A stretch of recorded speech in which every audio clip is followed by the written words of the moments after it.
النبي أولى بالمؤمنين من أنفسهم وأزواجه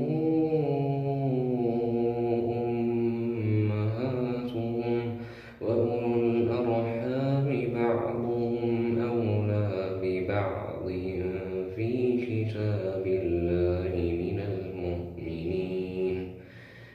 كتاب الله من المؤمنين والمهاجرين إلا